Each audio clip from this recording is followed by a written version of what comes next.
Okay, तो 82 number question करते हैं। राइट, क्या बोल रहा है यहाँ पे क्वेश्चन में? 1.86 gram of aniline completely, aniline है ठीक है, completely react to form acetanilide. Okay, उसके बाद बोल रहे हैं 10% of the product is lost during purification.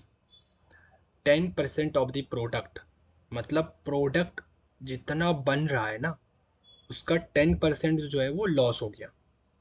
ठीक है, ओके। उसके बाद बोला the amount of acetanilide obtain after purification.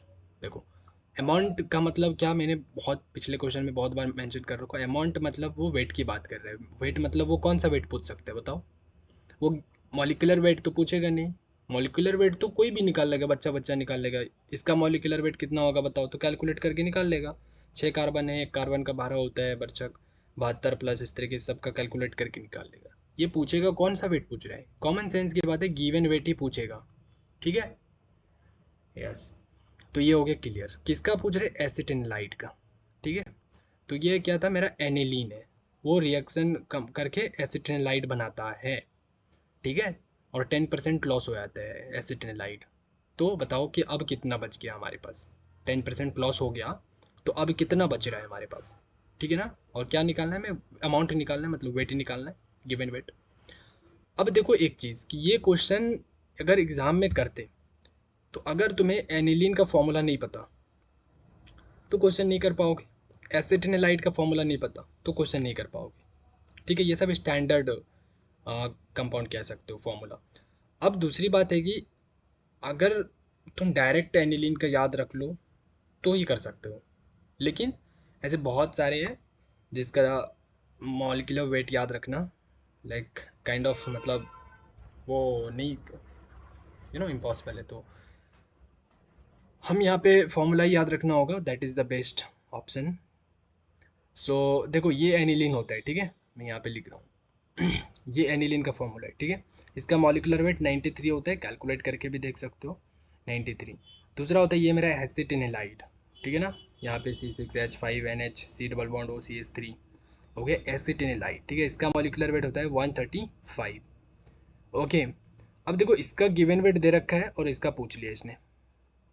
Reaction बस इतना ही हो रहा है, कुछ नहीं हो रहा है। यहाँ पे कंबशन नहीं लिखा है, कंबशन लिखा था तो हम O2 डालते। सिंपल इसने ऐसा पूछा है।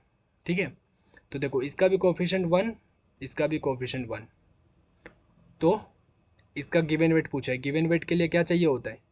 मोल का फॉर्मूला होता है ना, given weight upon molecular weight. तो ये मोल चाहिए ना, तभी तो हम ये गिवन वेट निकाल सकते हैं। तो मोल के लिए हम क्या करते हैं बताओ? रिएक्शन का रेशियो लेते हैं उस तरीके से। यस, तो देखो इसको मैंने बी बोल दिया, ये एसिटिनलाइट को मैंने बी बोल दिया, और ये एनिलीन को मैंने ए बोल दिया। ठीक है, बार बार ये लिखना नहीं पड़े इसलिए मैंने बी ए बोल दिया। एग्जाम में भी ये शॉर्टकट अप्लाई करना। तो देखो इसका बी का कोफिशिएंट क्या है? 1, यहाँ पे लिखा। ए का भी कोफिशिएंट 1 ही था। अब इसको क्रॉस मल्टीप्लाई कर दो, ये बन गया।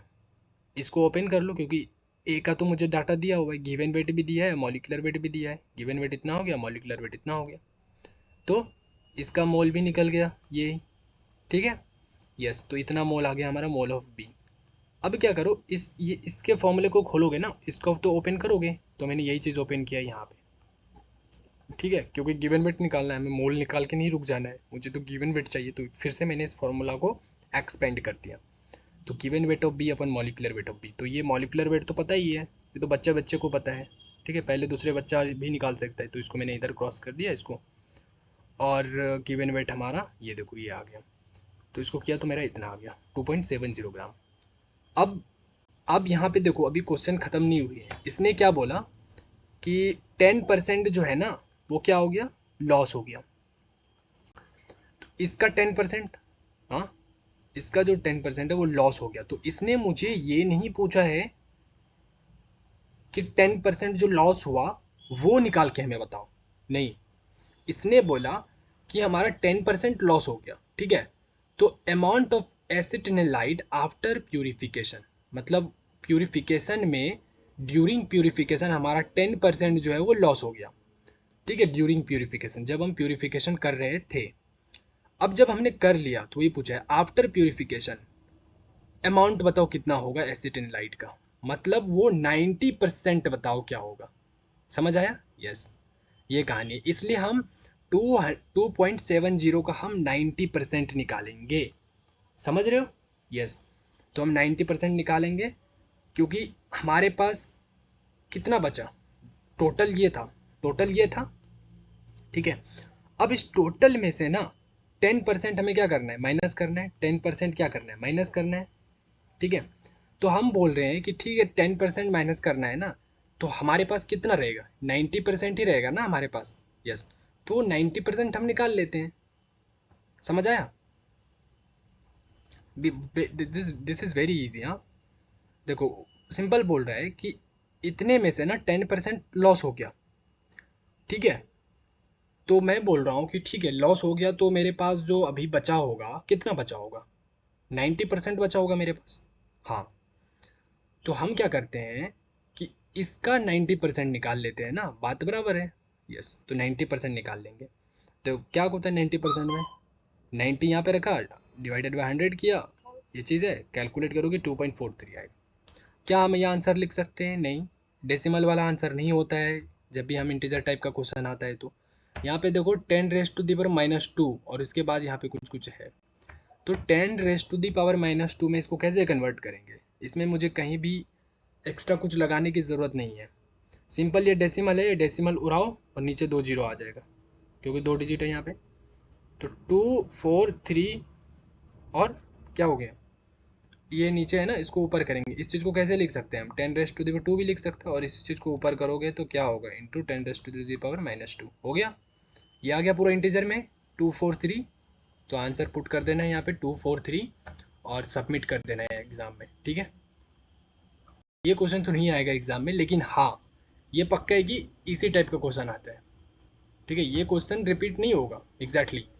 ठीक है, वो मे भी हो सकता है कल एनिलीन है यहाँ पे, कल वो कोई और नाम दे देगा। ठीक है, यहाँ पे 1.86 ग्राम है, वो 2 ग्राम कर देगा। 10% है, वो 50% कर देगा। समझ रहे हो? ये एसिटिनालाइड है, वो कुछ और कर देगा। ये सारी चीज़ें चेंज करेगा। ठीक है ना, क्योंकि इसमें और वो कुछ चेंज कर ही नहीं सकता। अगर उसे ये इस टाइप का क्वेश्चन पूछना है तो इसमें यही चीज़ें चेंज होगी, उसके अलावा क्या होगा। और बाकी तो बहुत सारे टाइप हमने सीखे, तो वो सब उनमें से भी किसी में से एक टाइप का वो पूछेगा, एक दो टाइप का।